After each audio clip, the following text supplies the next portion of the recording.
vocês estão nesse período complicado que é a quarentena por causa desse vírus, o Covid-19, coronavírus? Deixou a gente aí numa situação um pouco complicada. A gente está tendo que passar para vocês essas aulas via online, né? Pelo sistema, plataforma aí que a nossa escola tem. Tá? Eu queria dizer para vocês que é muito importante nesse momento que a gente realmente se atente a permanecer em casa. Tá? É de extrema importância que a gente se preocupe com a nossa saúde e com a saúde das pessoas que a gente ama. Porém, nós estamos aqui com saudade de vocês, isso é real e é muito verdade. A gente queria estar junto, a gente queria estar perto, queria estar dando aula para vocês na quadra, porém, infelizmente, isso não é possível no momento, tá bom? Mas que fique bem claro que nós estamos aqui trabalhando, fazendo o possível para que vocês sejam muito bem atendidos, beleza? E eu queria falar um pouco para vocês aqui nesse vídeo sobre o nosso conteúdo, o conteúdo que a gente vem trabalhando neste primeiro bimestre, né? Sexto e sétimo ano, meus lindos. O que a gente está trabalhando esse ano? Nesse bimestre, esse primeiro bimestre, o esporte de praia, muito bom. Nós vimos um pouco o vôlei de praia e eu comecei a introduzir para vocês o frescobol, certo? Vou passar para vocês uma retrospectiva sobre o frescobol, falar um pouco sobre os objetivos, como que ele é praticado. Nós fizemos até uma aula ou duas sobre isso e foi muito bom, tenho certeza que vocês gostaram. E depois vou estar falando para vocês sobre o futebol de areia. Frescobol, esporte brasileiro, criado no Rio de Janeiro, um esporte nosso, muito praticado em nossas praias. Certo? Estivemos conversando um pouco sobre o frescobol dentro de sala, fizemos umas aulas práticas também sobre isso, certo? E eu vou estar aqui reforçando um pouco mais para vocês toda a questão dos fundamentos, a questão de como é praticado, objetivos, certo? O material utilizado, né? E o principal objetivo do frescobol é pôr a bolinha no alto, manter ela no alto, certo? O frescobol é um jogo que você joga com o seu parceiro, você não joga contra ele, você joga com ele, e isso é muito legal, porque é um jogo cooperativo, ele necessita da ajuda do seu companheiro, certo? Praticado com 2 raquetes e uma bolinha, pode ser praticado em duplas ou trios, né? É um jogo muito interessante, que movimenta muito o corpo, traz muitos benefícios para as articulações, para o sistema cardiorrespiratório, para a perda de peso, né? Para o consumo de energia, né? E gasto calórico. Isso é muito importante. Então é um esporte muito, mas muito legal. Agora vamos conversar então um pouco sobre o futebol de areia, certo? O futebol de areia, ele é um esporte amplamente também praticado nas nossas praias. É um futebol que ele é um pouco diferente do futebol de campo, certo? E ele possui algumas regras distintas, algumas características próprias que a gente vai estar conversando um pouco mais para frente. Entretanto, é importante ressaltar que o futebol de areia ele é praticado principalmente nas praias. Por quê? Por causa da areia.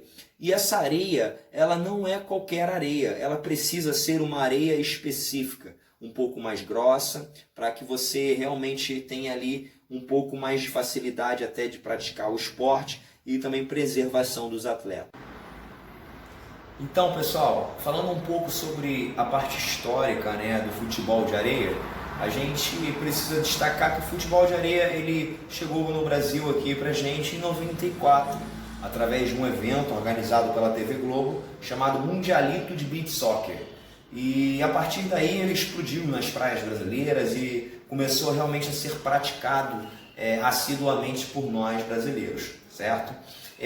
O futebol de areia, ele curiosamente não é vinculado à CBF, que é a Confederação Brasileira de Futebol. Ele tem a sua própria federação, né, que é a Confederação Brasileira de Beach Soccer, tá? E isso é importante a gente estar falando, beleza?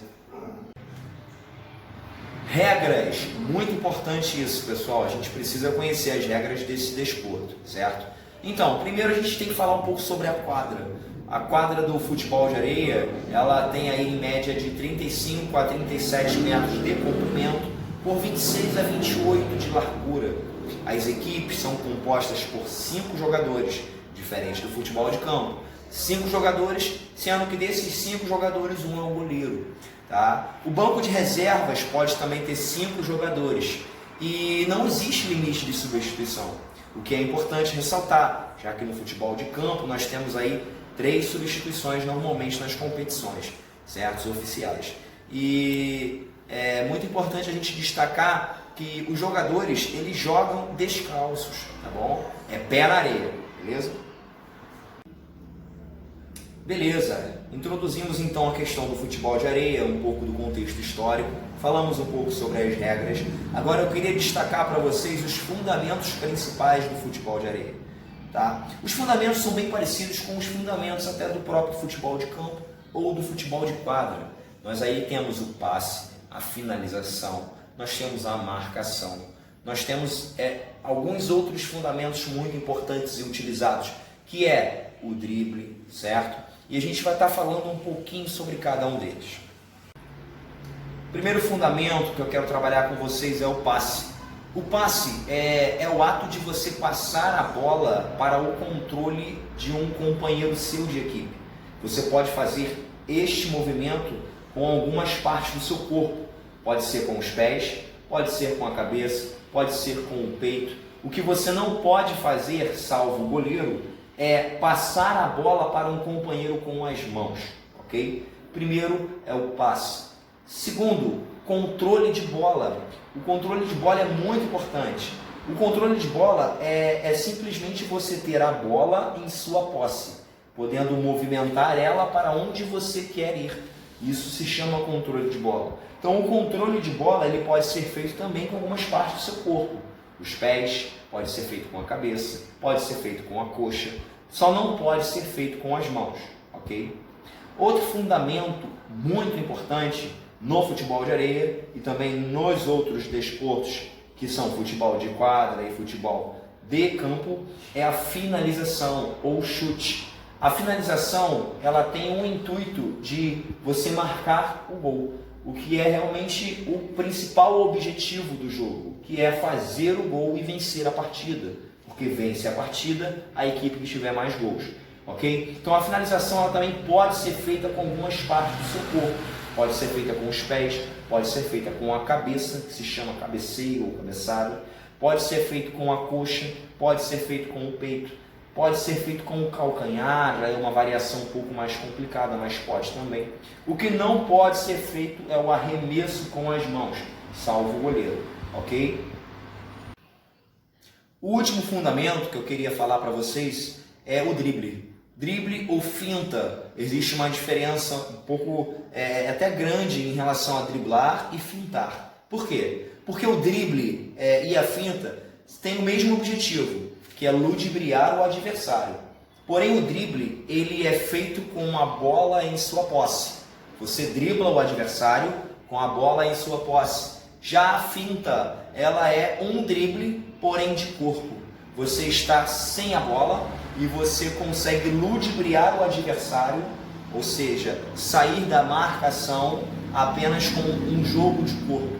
O nome disso é finta. Então existe essa diferença entre drible e finta, ok? Fundamentos então: passe, controle de bola, finalização, drible, ok?